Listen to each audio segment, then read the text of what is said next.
Shalom and welcome to the Middle East Report. In this program we shall be having a reflection of where Israel now is after 2 years of horrific war against Hamas, Palestinian Islamic Jihad, Hezbollah, the Iranian Revolutionary Guards, the Houthis and of course the Iranian regime. And life is beginning to return back to normal in Israel, whatever normal is in Israel. And we'll be saying how Christians can respond to this new Israel that we're seeing emerge from the ashes of war. And in this program today, I'm joined by my good friend, Reverend Chris Wickland from Living Word Church in Fareham. Chris, an absolute pleasure to have you back on the Middle East Report. And there's something very poignant about you being here today, because the last program, I think we're on the Middle East Report, we did it on Israel's incredible archaeological discoveries. And then we unpacked how this proves the Bible, but also Israel's legitimate right to the land. And bang, that week was October the 7th. Yeah. 2 years later, you know, the war is finally over, the living hostages are home, and the Israelis are returning to some sort of normal life. They're trying to gear up to bring tourists back, to get their economy going, and they are the most inspirational, resilient, remarkable people I've ever met. So I think it's very poignant that you're here today. Share with us again a little bit about your background, because you know each program is different. I know that many of our viewers will be very familiar with you and your testimony, but for those who don't know your testimony, share your testimony how the Lord literally took you out of the occult and then brought you into the light of His glory, and now you're an incredible man of God, standing up for Israel, standing up for the Jewish people, and standing up for this nation as well. Yeah, thanks, Simon. So when I was about 17, I was involved in witchcraft and the occult back then. And basically throughout my whole childhood, I had a lot of strange experiences that led me to question, you know, what is the meaning of life? Why am I here? Which is unusual questions for 7, 10, 12-year-olds to think about. But they were the things that kind of haunted me really as a child. So I was constantly looking for what the meaning of life was. And that got me into things like Ouija boards, spiritual stuff, you know, seances, astral projection, the occult, pretty much whatever was dodgy and out there, I was doing it. And I was looking for all the right things, but in all the wrong places. And a couple of things happened that just really turned my life around. And one of them was I woke up one night, and at the end of my room was God and the devil, and they were having a chat. And God was this big swirling universe of power and light, and it was so pure and holy that I couldn't look upon it. And it took everything within me to look upon Him. And as I looked upon Him, my eyes kept rolling off. And then next to Him was the devil, and they were talking about who was going to get my soul. And then I must have gone back to sleep, and then it kind of like just got wiped from my mind for a little bit. And then several weeks later, I was going to the local woods, local forest, and I just come back from doing a witchcraft ritual. And as I was coming home, coming out of the woods, and suddenly this voice spoke to me saying, well, you stop what you're doing, come to know me, you can be forgiven for this. And in the instant that He spoke to me, I knew that it was Jesus. I knew He was the creator of everything, and I knew He was God. So I had my instant theological download as to who it was and what was speaking to me, whom it was speaking to me. And I didn't really understand what He meant, because where I'd had a lot of spiritual encounters with demonic stuff, it was like, well, this is not unusual, but it was unusual that God was talking to me. And this happened several other times. And then one week, this girl I knew from school that I used to go with, she said, hey, do you want to come along to church? And I remember saying to her, yeah, your Christian God keeps bothering me. So I thought, I want to go along and see what all this is about. And so I went along to church, and you know, it was all right. And afterwards I went along to a youth group, and it was there when I was in this youth group, I was sat in this ring of all these young people. And because I was quite sensitive to spiritual things, I could sense there was this almighty force in the room, which is obviously the person of the Holy Spirit. And they were all connected into Him, but they weren't even aware of it. And I was like, well, what is this? What's all this about? So I just kept going. And as I kept going, I got the gospel message that Jesus died for me on the cross and paid for all my sins, and gave my life to Jesus. And and then within within probably the first 6 months of me getting saved, I remember the Reverend at the church I was at, he said, now Chris, what you want to do is you want to go home and read the book of Mark. So instead I read the book of Romans. And when I read the book of Romans, it just seemed really clear to me that God had a plan for the church, but also a plan for Israel, and he'd not finished with Israel. And so for me, that was kind of like my first download of understanding the importance of Israel. And that imprinted onto me, and it's never left me. And it's become a key component to who I am as a Christian, that Israel is a very important part. And as we're moving closer and closer increments to the end of days, Israel becomes more and more pertinent. And it's why I think in this day and age that Christians really need to get wise to Israel and the importance of Israel, not just politically, but also spiritually. No, absolutely. And you've also got a film coming out, haven't you, called Show Me Your Glory, Yes. Which was filmed in the States last year, that shows incredible testimonies. And one of those testimonies is yours. Yeah, that's right. So there was about, I can't remember if it was 7 or 8 of us, but there's various key testimonies of various people.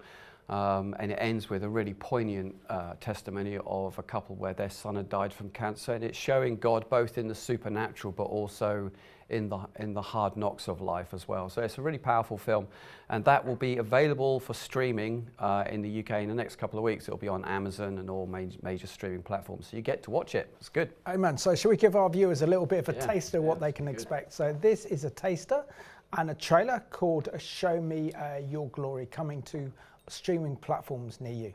Since the beginning of time, supernatural events have taken place. Not only did Cooper have cancer, he had terminal cancer. Science is a way of describing how the natural world functions. The feeling was beyond anything I've ever felt before.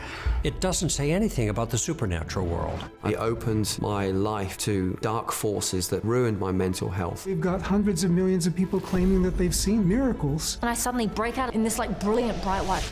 Like if you were in your flesh, you would be like... When the supernatural crashes into human suffering, everything changes. Family had a skull fracture along with spinal fracture. And 2 days, 3 days later, there's no fracture in his spine. For people in the midst of their suffering, Cooper was healthy until he wasn't. it is incredibly natural to question if God is still in the miracle business, then why doesn't he perform more miracles? What science can uniquely do is show the condition of the person beforehand I cannot explain that. and the condition of the person afterwards. And that moment in the hopelessness, I felt literally lighter, and I knew that I'm physically forgiven. And the surgeon goes, I don't know what happened. Bro, I know what happened, dude. I'll tell you what happened.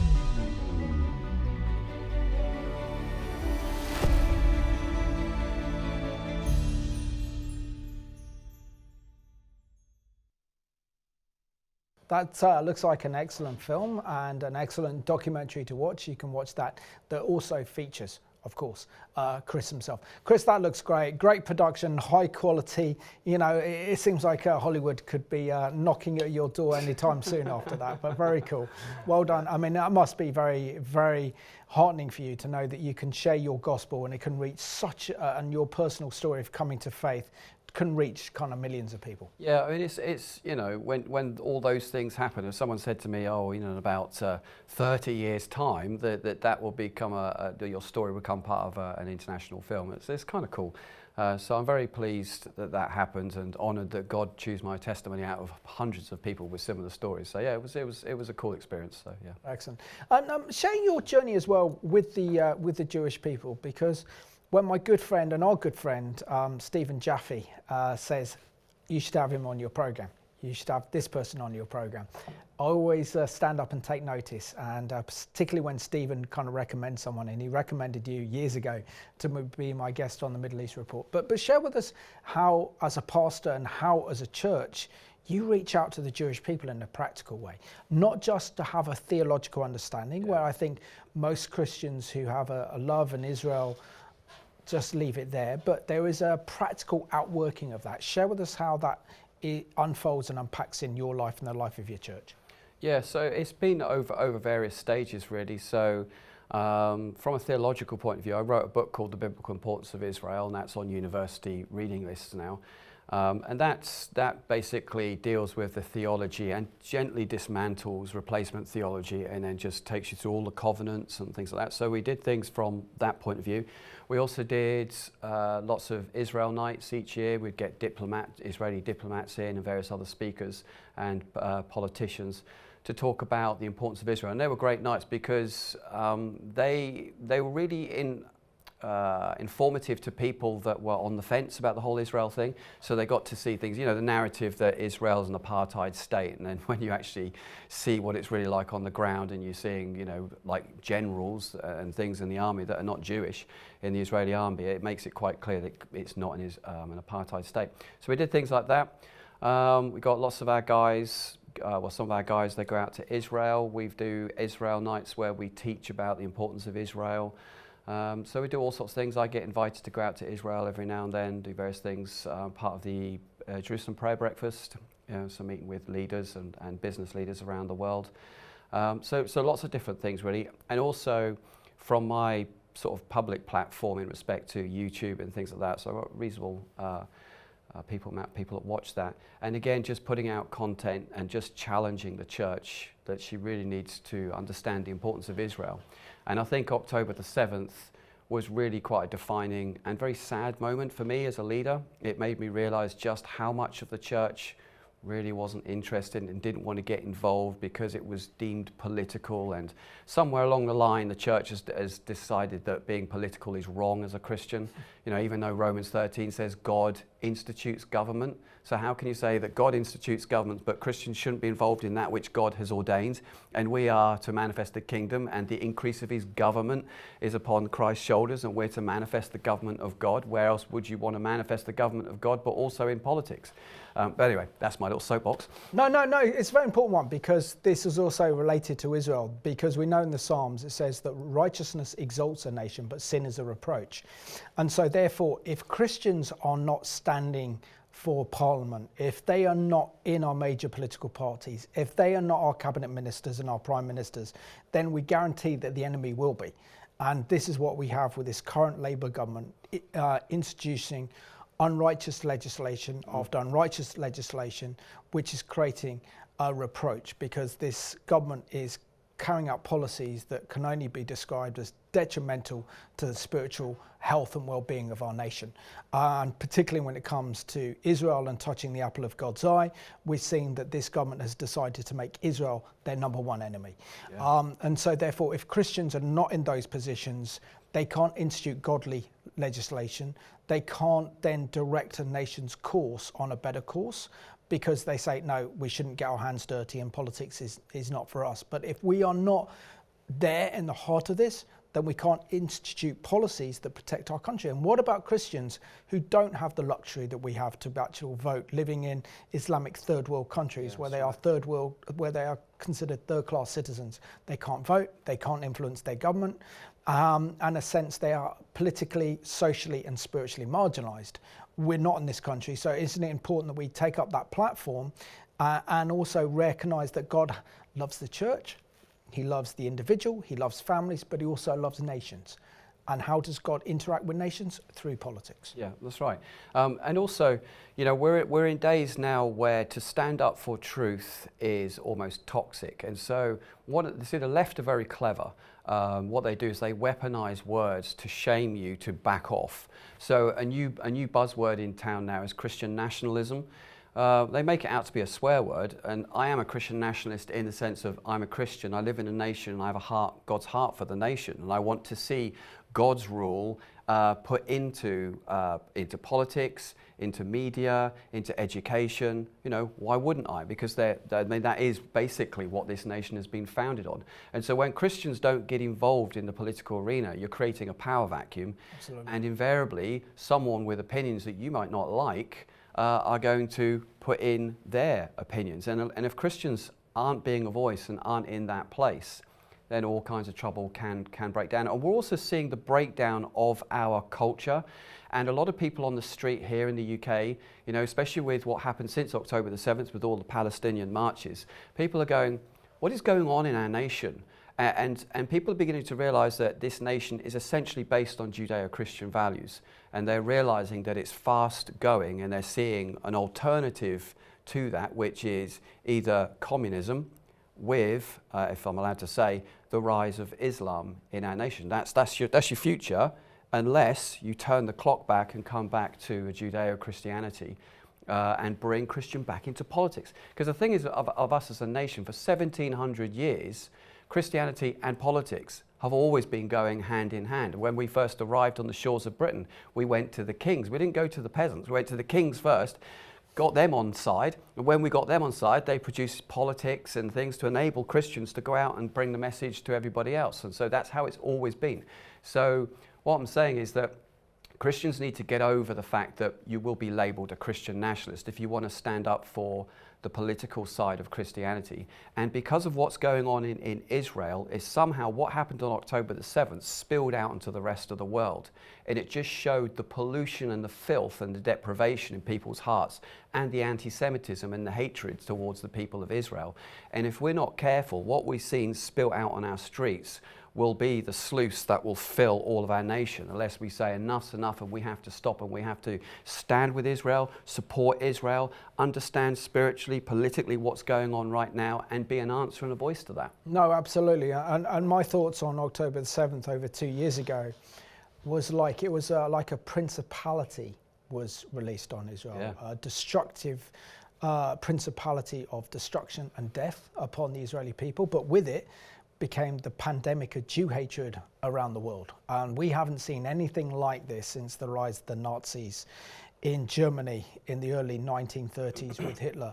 And it's frightening. But this time, instead of coming up from top up government institutions, this is coming up from the bottom up, from grassroots, influenced by social media and influencing public opinion, that then changes government policy. Because over the last 2 years, we have seen our own nation turn against Israel. We've seen Spain take on a really hostile position towards Israel. The Republic of Ireland are the most hostile nation towards Israel than any other nation in Western Europe, or if not in the Western world. We are seeing boycotts against Israel. We are seeing calls to ban Israel from playing international football, whether that's in the Champions League or the UEFA Cup, or even if they qualified for the World Cup in the United States in the summer. All in the guise of safety. That we've seen, for example, the rise of the BDS movement again, that was dead and buried, the boycott, divestments and sanctions. And on top of this, we see this fundamental hatred rising of the Jewish people.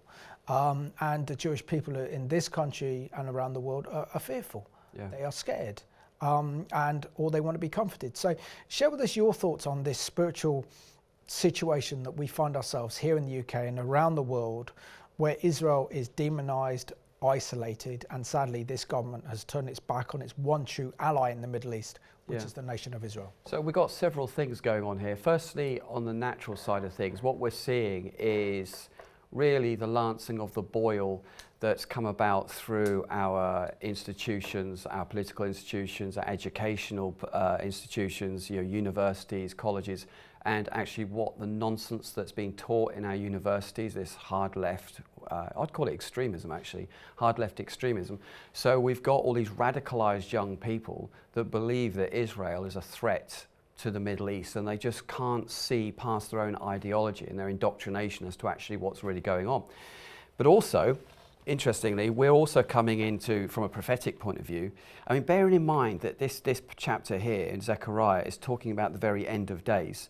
And even during the Second World War, we haven't seen anti-Semitism on the scale that we're seeing it now. So it says in Zechariah 12, verse 3, "And it shall happen in that day," and when it says in that day, it means it's referring to the end of days, "that I will make Jerusalem a very heavy stone for all peoples. All who would heave it away will surely be cut in pieces, though all nations of the earth are gathered against it." And it's like, wow, we are literally seeing biblical prophecy starting to come to pass in a way that I've never seen it before. But the thing that really scares me is that the church is complicit. with some of this. So the church really needs to understand that Israel is so important at this time. It's always been important, and more so as we go towards the end of days. And if the church doesn't understand what's going on in Israel, it can't even understand spiritually what's going on in its own backyard. So what the church is looking at in its own backyard with all the Palestinian marches and stuff, they have no nuance, they have no answer, they have no prophetic understanding of what's going on in their nation. And so what often happens is that most churches go along with the narrative thinking, well, that's obviously the right thing to do, and hey, we don't want to be political, when actual fact, they have just been politicized. Because this is the irony, right? You either, as a Christian, get involved in politics, or your Christianity will be politicized. And that's what we're seeing in our churches now. We're seeing Christianity politicized by a hard left agenda, and they can't see the wood for the trees. They call me the extremist, and they don't realize that they are actually playing into the hands of a demonic agenda to see the destruction of Israel. No, absolutely. And going to what you said about Israel facing a period of unprecedented isolation in the world. And of course, we had our own Prime Minister in the summer, back in August, Keir Starmer, announcing his support for a recognition of a Palestinian state, without even mentioning the fact that this is tied to the release of the Israeli hostages and the foreign nationals held by Hamas in those horrific terror tunnels in Gaza. Even if he said that, it might be something. But I just kind of thinking that it's again the providence of God that if President Trump wasn't in the White House, then we'd most likely have a Kamala Harris presidency who would then cave into that pressure and would also then recognize a Palestinian state and therefore put Israel under unbearable pressure to actually then concede a Palestinian state, which would endanger Israel's security. But irony is, endangers the world, because what happens in Israel mirror reflects around the world. So if the nations allow innocent blood to be shed in Israel, you guarantee that same blood is going to be shed in the West and around the world. And that's why nations are judged according to how they bless God's people and how they bless his land. And it's a question of whether we want a blessing or a curse. Unpacked by Genesis 12, 1-3, that I will bless those who bless you and I will curse those who curse you. And literally, as a broadcast journalist, I can't tell you how many times I've seen this come to the fore. Yeah, well, look what's happened to Iran. Yeah. You know, with their drought, they're declaring a national emergency. I saw some pictures in the papers the other day, I think it was the Sunday Telegraph, which showed Iran just 6 months ago and Iran now with the water, and they've got massive drought problems. And it's so clear, it's like, well, when you attack Israel, you know, you've just opened yourself, you've opened yourself up to a curse, and now I think it's Tehran are in big trouble. So, you know, and you yourself pointed out, you see it time and time again when people try to put their finger in the issue of Israel and try to divide up the land or anything like that, you're going to cause yourself some problems. And it shows as well with our Prime Minister, you know, just the kind of toxic politics that we have now, where it's actually all about cheap point scoring, virtue signaling, keep the Muslim vote happy so that we can get, so we can stay in power, so we can get voted in again, not realizing, you know, and just going along with the Hamas narrative. It's just like, yeah. But I mean, Chris, I mean, you have a prophetic calling on your life. You're very tuned in with what's happening politically as well as Israel. But have you ever known a time where we have seen so much deception? I mean, deception and lies from our mainstream media when it comes to Israel, accusing Israel of committing crimes against humanity, genocide, war crimes, and then deliberately accusing Israel of starving the Gazans. And we're having our own Foreign Secretary, David Lammy, who's no longer a Foreign Secretary, but when he was in that position, constantly saying that Israel is carrying out a policy of starving. We have seen our mainstream media manipulated and telling lies.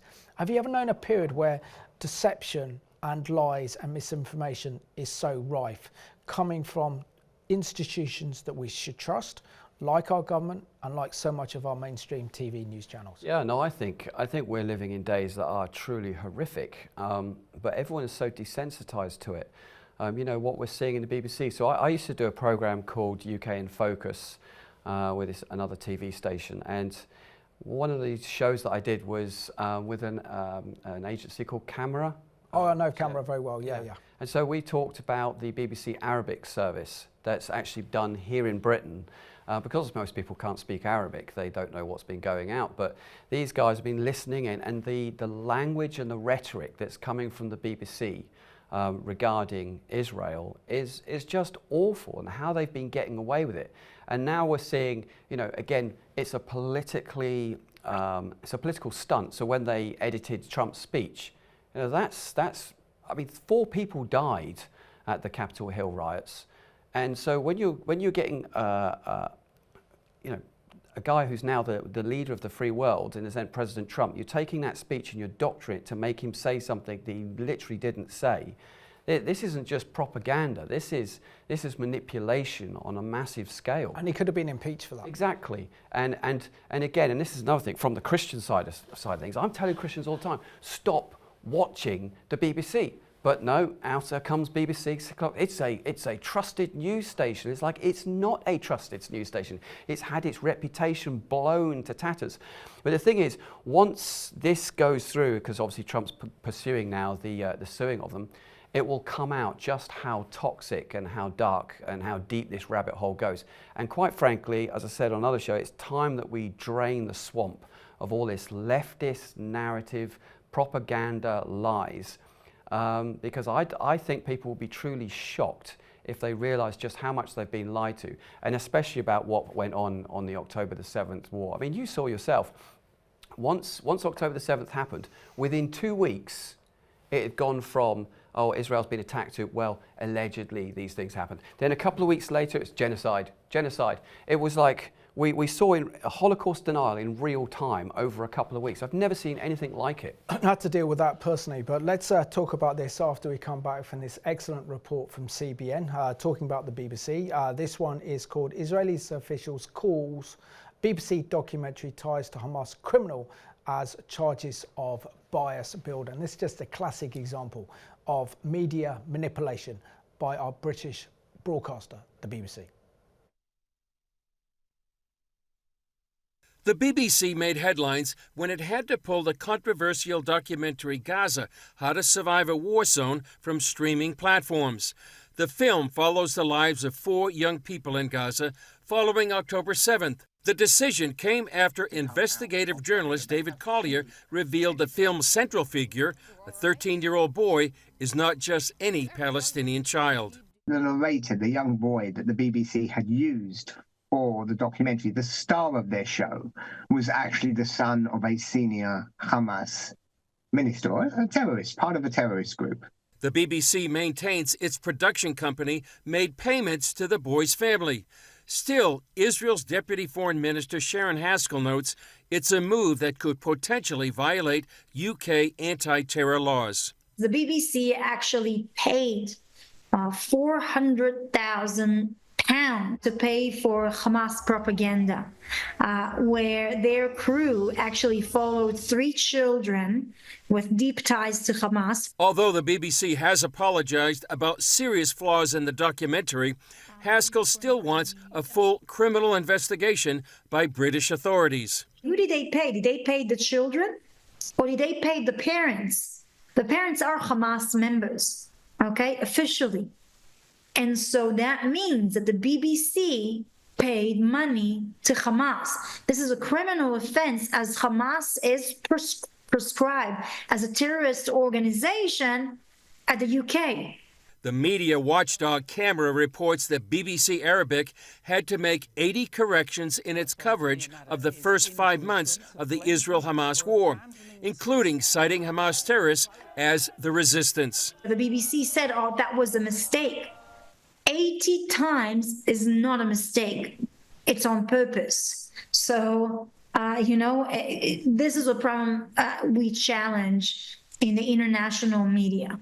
Collier adds that the BBC's audience reach gives it a global platform, including 38 million in the Arabic-speaking world. When they produce something, you'll see automatically it goes viral, because even if it's not through the BBC platforms, you'll see many other platforms reposting it or quoting it or using it to build their own articles. We know how much this channel have really destroyed Israel's reputation when they published fake stories propaganda, complete fabrications. For Collier, this issue runs deeper than bias, leading to a manipulation of some in the Western press. Every single thing that comes out of Gaza because radical Islamic jihadists want it to come out. Not on one single occasion over the last 18 months has a single one of those journalists broken a story about a hostage or rockets or tunnels. He adds, media outlets sympathetic to the Palestinian cause have become tools for radical agendas. What's taking place in Israel is it's a jihadist battle against the Jewish state. And that jihadist battle is piggybacking on the issue of Palestine to raise sympathy and consciousness throughout the West. We now have millions of people walking through the cities of the West, waving jihadist flags, calling for the destruction of the Jewish state. Now, the media should be reporting this for what it is, which is an ideological battle between West and jihad. That's what this is. But it's not. It's portraying these Palestine flag wavers sympathetically. It talks about them as peace groups. Collier sees the worldwide rise of anti-Semitic violence being fueled by a media narrative that can be dangerously misleading. This uptick in violence towards Jews across the world is coming from the media that has been feeding the narrative of genocide falsely for 18 months. This is a fight against a jihadist ideology that is coming for all of us. Great report there by Chris Mitchell of CBN, also featuring great people like David Collier, who's a regular on this programme, as well as Israel's Deputy Foreign Minister, Sharen Haskell. I have to talk to you a bit about what we saw there, really, and the fact that Israel has been fighting a war of survival for 2 years now against Hamas, against Palestinian Islamic Jihad in Gaza, and that wall of fire that the Iranian regime has built against Israel has collapsed. You know, we've seen the collapse of Hezbollah in southern Lebanon through those miraculous attacks on the walkie-talkies and the pagers that destroyed the entire leadership of Hezbollah. We've seen the collapse of President Assad's regime in Syria. And we've seen now that Israel's had that direct confrontation with the Islamic Republic of Iran. But there's so much hatred towards Israel, but it shows how much the West has lost its moral clarity, because Israel and the Israeli Prime Minister Benjamin Netanyahu should have been given the Nobel Peace Prize. And the reason I say this is because Israel has saved the world from a nuclear holocaust. They prevented the world's most dangerous regime from acquiring the world's most dangerous weapon, and only the nation of Israel took the action needed to destroy Iran's nuclear weapons program. Yeah, no, I totally agree with you. I think, again, people here in Britain and around the world, you know, with the waving the Free Palestine flags and down with it Israel and walking around with ISIS flags and, you know, all this rhetoric, they don't realise that. And I think we saw this, I don't know if you saw the footage at what happened at Tower Hamlets a few weeks ago, where we saw sectarian Islam just walking through the streets. And they were Bangladeshi Muslims. And some guy came up to him and said, mate, we're all on the same side, yeah, some liberal. And it was like, no, we're not. And it's a very chilling but very obvious reminder that that's the future. If you don't realise what you're doing. The BBC, all these people, they don't know what they're doing. They think they're standing with Hamas, thinking that they're the good guys, but they're not. You're literally siding. Forgive me for saying this. I personally think you're siding with the devil. You know, you are literally siding with a force that wants to enslave you and take over the nations. And Israel are the only little tiny country out in the middle of all of that. And they are literally like a shield to the rest of us. And again, people cannot see it, and the church can't see it, and our liberal politicians don't want to see it. I just don't know what is going through some people's minds. I can't quite get my head around it at all. Why they think supporting Hamas is a good thing, you know? And I just, what do you think? I mean, I just don't get it. I mean, what's going through their minds? I think a lot of this comes from states like, particularly the Qataris, who I think have huge influence over our government. They probably own half of London, so they control us financially. Yeah. They are the spiritual head of the Muslim Brotherhood. And of course, we know that the Muslim Brotherhood are the godfather of international terrorism. It was birthed by al-Banna in the mid-1920s as a radical Islamist theology to push the British out of Egypt and the Middle East. And since then, this ideology has spread throughout the world. They're very clever, so they have integrated within European nations and governments, within, you know, very much influencing the US State Department under President Biden, and they're the ones that are turning the West against Israel to empower that of the Qataris. But the interesting thing with the Qataris is they have a huge US military base. Yeah. They have no one to protect them. And all it would take is for the Americans to say, hang on a minute, we are going to move our military base maybe to the United Arab Emirates, or even to rebuild an army base, a US army base in Gaza. Then the Qataris are at the mercy of the Iranians, who they're working very closely with, or Saudi Arabia, and there'll be no one there to protect them. Yeah. So they may have billions of money in oil and natural gas, and of course they wanted to show the world how progressive they were by hosting the World Cup in 2022.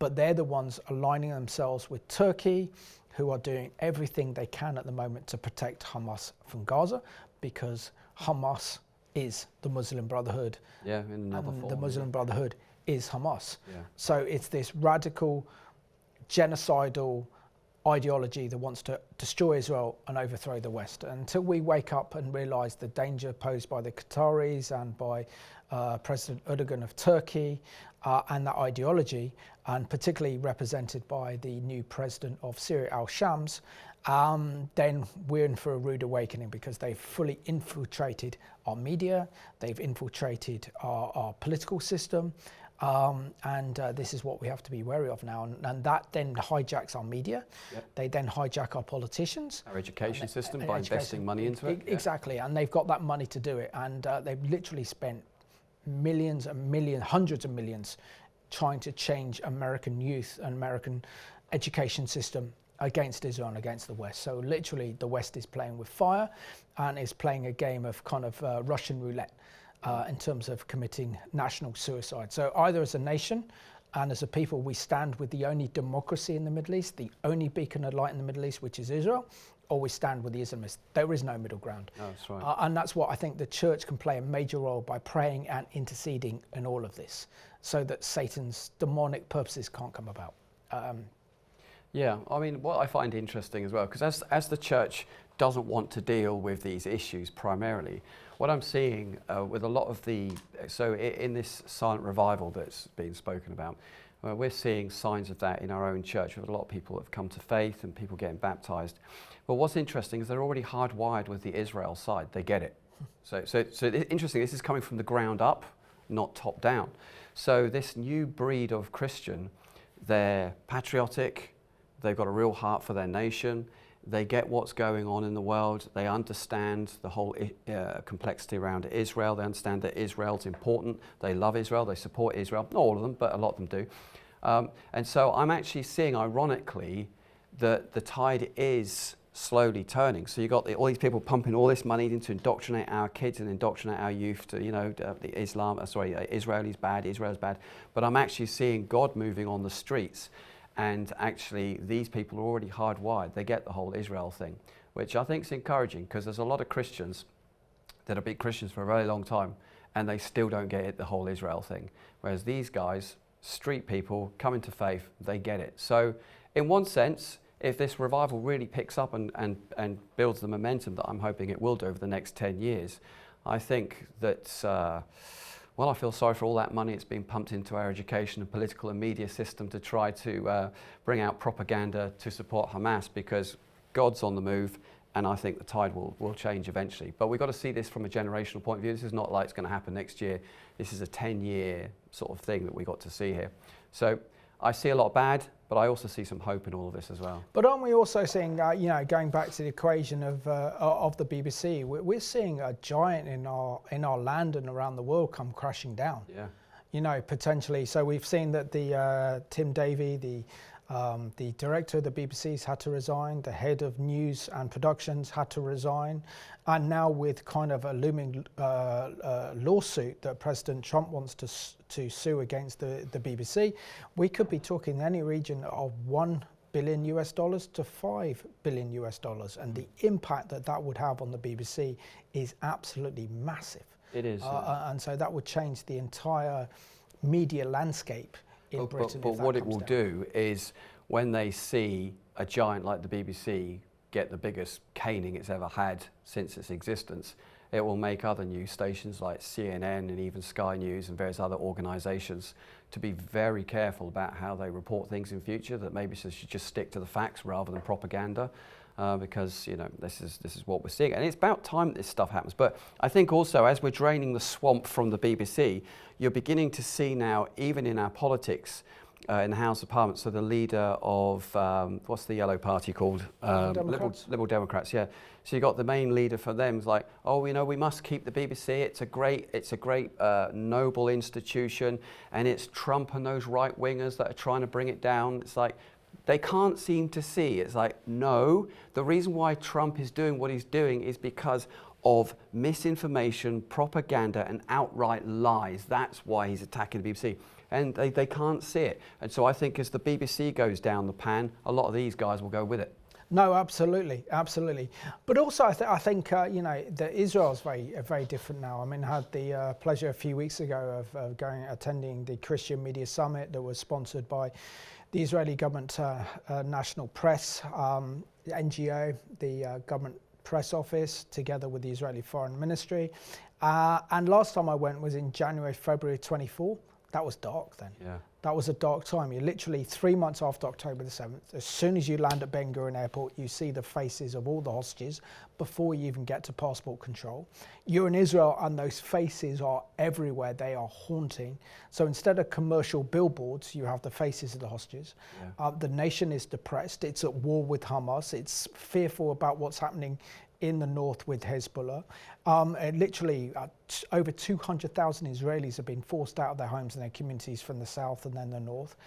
But then to go back to Israel, this time with the remaining 20 Israeli hostages come home and the war wrapping up in Gaza, it was like, back to normal. Yeah. And it shows you the kind of resilience of the Israeli people, their courage, their bravery, the inspirational people, but they just want to be loved. Yeah, sure. But what's it done for the... Because I remember just before 2007, there was a lot of issues in their politics, wasn't it, against the Liberals and against the Conservatives. So what's happened on that landscape now? I think it's a bit of a mixed one and stuff as well. And I think that the Israeli Prime Minister realised, I think, going back to 1973 with the Yom Kippur War, that brought down Golda Meir, that there was a parliamentary report, an inquiry, that led to a downfall, and he didn't want to think that I'm going to lose this. Yeah. So he then, you know, decided to think for a couple of months, decide what he wants to do, and then played a master strategy in against Hamas in Gaza. I mean, 18 battalions of Hamas have been destroyed in Gaza. The whole of Hezbollah, which is the jewel and the crown of the Iranian regime, has been destroyed. Iran's nuclear weapons program has been destroyed. The Iranian regime's hegemony over the region has been destroyed, and Israel has emerged as the stronger player. But of course, you know, 80 Israeli soldiers who fought in Gaza have committed suicide over the last few months. You know, everyone knows a hostage that was either held by Hamas or were murdered on October the 7th. So the wounds that Israel's experienced are deep. Yeah. They also know that there is hatred being targeted at them from around the world, and they are recognizing that. And it's like we're not visiting European countries anymore. We're going to Eastern Europe. So isn't it an irony that where the Holocaust took place over 80 years ago, these are the places now where the Israelis feel safest. So they'll fly to Czech Republic, they'll fly to Hungary, they'll fly to Poland, but they won't come to Britain. They won't come to France. They won't come to Ireland. They won't come to Scandinavia or the Netherlands or Germany, because they are fearful of the Islamists in those countries to be a target. So again, we're seeing this kind of move where they're getting their confidence back, they're trying to encourage tourism back into the country, and they're resilient. And inspirational people. But where do you think, for example, the church can learn so much from Israel in terms of their resilience, their ability to fight against evil? And the thing is, the Israelis probably understand what evil is more so than so many people in our churches today. Yeah, no, it's a good question, because I think the essential element of evil is not something which many Christians in the West understand or appreciate. You know, even in our theology, everything's all watered down and weak. I actually literally have heard people saying, oh, things won't get that bad, because if things do get that bad, God will rapture us out of here. It's like, why? Where does this kind of soft theology come from, that God's nice to Westerners, but he's not nice to Easterners? It's just ridiculous. And I do think that whether we like it or not, the church does need a short, sharp shock, and she needs to see what evil looks like. And I fear that she's going to get to see what evil looks like when we see the rise of Islam in our nation over the next few years, because I do think it's going to try and do that.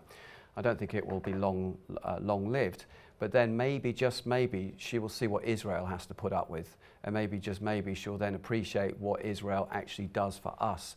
Tiny little nation, but such a powerful shield to the Western world. And we need to be forever thankful and forever grateful for Israel on so many fronts for what they do for us. And I just really hope and pray that the church will wake up to this. But even if she doesn't, a lot of new people that are coming to faith, they understand the importance of Israel in these days, which I think is encouraging. Amen. So at the Christian Media Summit, we had the privilege of hearing from Israel's Deputy Foreign Minister, Sharen Haskell, and she is an emerging leader on Israel's political scene. So please do keep her in prayer. But this is her speech to the Christian broadcast and journalists who attended the Christian Media Summit 2025. Take a look. I'm so excited to be here this morning, and I'm so grateful to so many people. Some I know here in the room, and some not yet. But I'm so honored to speak today before you with true friends of our country, people who speak the truth through times where many are being deceived. My dear friends, brothers and sisters from around the world, welcome home to Jerusalem.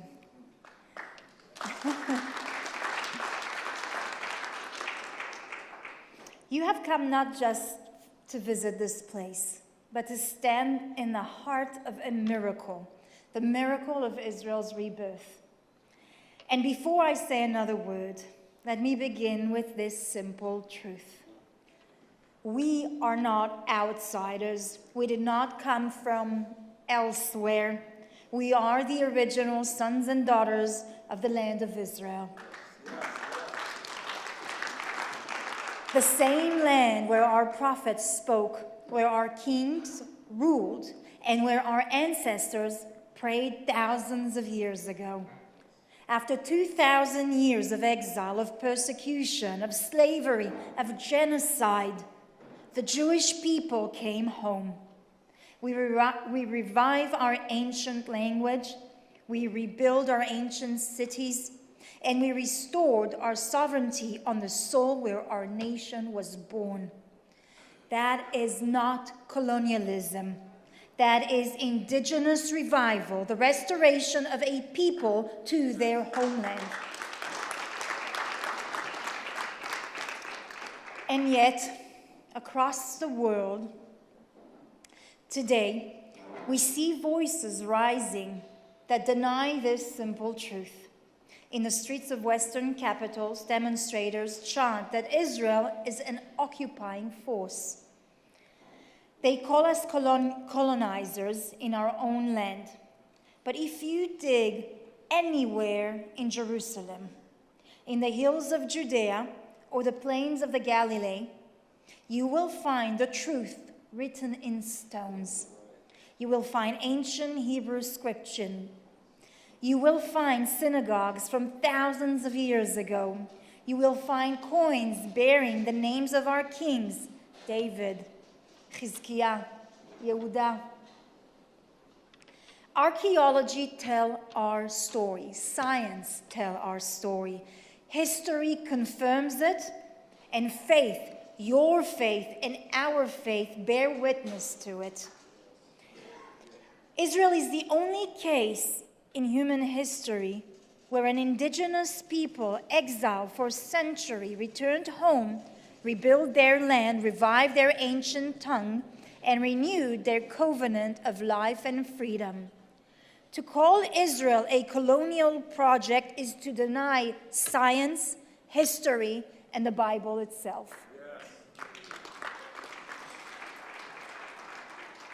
When the Jewish people returned home, Israel was a desolate land, barren, neglected, and poor.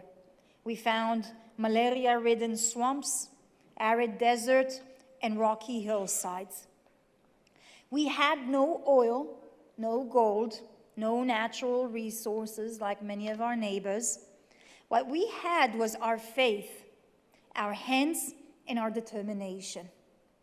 We drained the swamps, we planted forests, we made the desert bloom, we rebuilt cities out of sand and turned scarcity into innovation.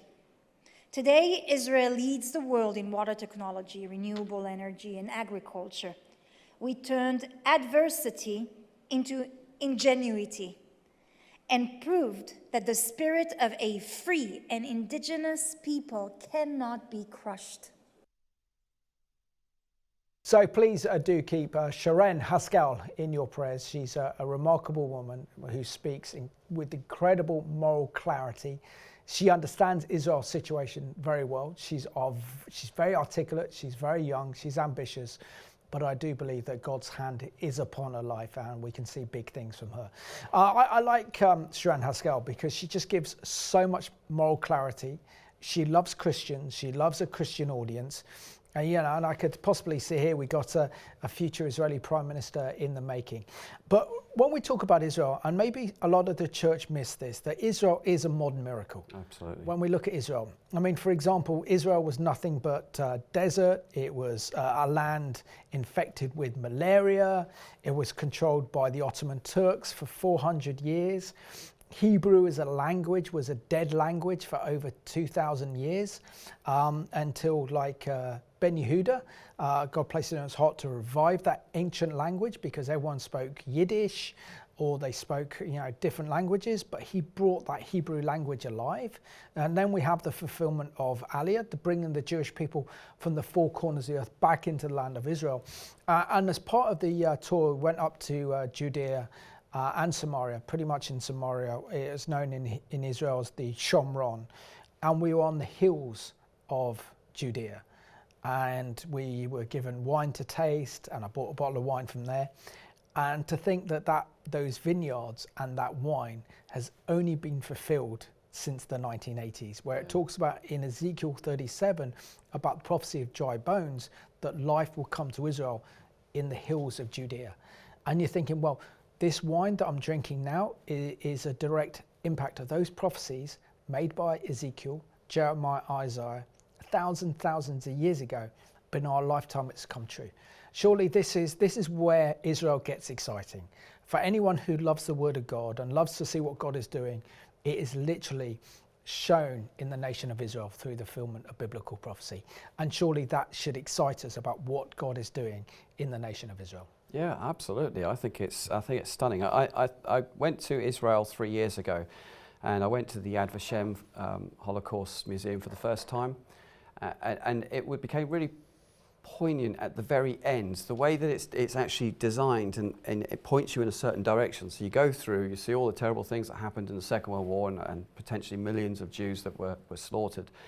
But then you come out at the other end, and then you just see the hills full of all these houses and full of life, and you think, how could you go from what you're saying, the place was a complete dump, and Israel became a nation after the Second World War and all the terrible things that happened, and then suddenly you're looking at population, technology, and Israel being in a place where the trees are growing and there's prosperity, and it's a real stark, you come from the doom and gloom and you suddenly hit with the hope and the promise of what Israel is. And 3 years, Chris. So 3 years from the end of the Second World War in 1945 which is it's to the incredible. re-establishment of the modern state of Israel in 3 years. Yeah. We go from the darkest chapter of Jewish history to one of the brightest chapters, the redemption of the people of Israel. 3 years. It's amazing, isn't it? Incredible. And it just shows you the resilience of the Jewish people. And as you were saying yourself, you know, after the October the 7th, and now they've got back the hostages, how that Israel is like, they're just, right, it's time to move on, it's time to, you know, look back to the future and things.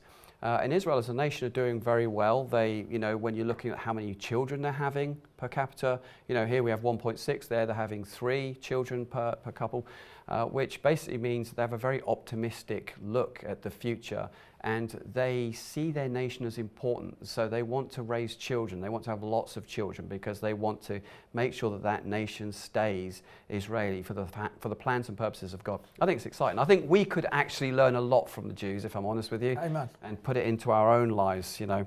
We can at least start by having a lot more kids, amen. Amen. So within 2 minutes, how should we unpack as Christians and respond to the fact that Israel is a nation reborn in fulfillment of biblical prophecy, that God is using the nation of Israel to judge the world and the nations of the world, but also that God is going to raise up 144,000 Messianic Jewish believers in the darkest period of world history, the tribulation, spread the gospel around the world to bring billions into the kingdom. Then he's going to establish his Davidic throne in that holy city that is Jerusalem for 1,000 years. How can you not miss this? Well, I know. I mean, you know, you look at all these disaster moves that America comes, and it's like the aliens always land in you know, Washington. But when Jesus comes back, he's not coming back to America. He's coming back to the Mount of Olives, and he's going to establish his kingdom, and he's going to rule from Mount Zion. The Bible is so clear on it. It's so much prophecy about it that I don't care how you look at the scripture, whether you're amillennial, postmillennial, premillennial, or panmillennial. You can only see it as for what it is. The Messiah will come back. You know, in the New Testament, in the book of Acts says, why are you looking at the sky? Was that he'll come back as he went. So Jesus is coming back, and he will come back to Jerusalem, and he's the Jewish Messiah, and he's going to rule and reign from Israel, and he's in heaven now. His DNA is the same as his mother's, which is Jewish. He is forever Jewish. He has to be Jewish to fulfill the messianic prophecies of the line of David, and he's coming back to rule and reign over the nations. Glory be to God. Amen to that. That was a mini sermon. Love it. Chris, you've been fantastic on the Middle East Report today. Thank you so much, and thank you for watching this program at home. It's been a little bit different, but I think it's good as Christians really to kind of reflect on how special Israel is, how important Israel is as a nation to God, and how we need to pray and stand with Israel in this time of rising evil, this time of Jew hatred, this time of deception, lies, manipulation, and understand that God is revealing his plans and his purposes through Israel and then through the world. So let's continue to pray, let's continue to stand, and let's continue to be bold in defense of the only Jewish state in the world, that is the state of Israel. So thank you for watching today's Middle East Report.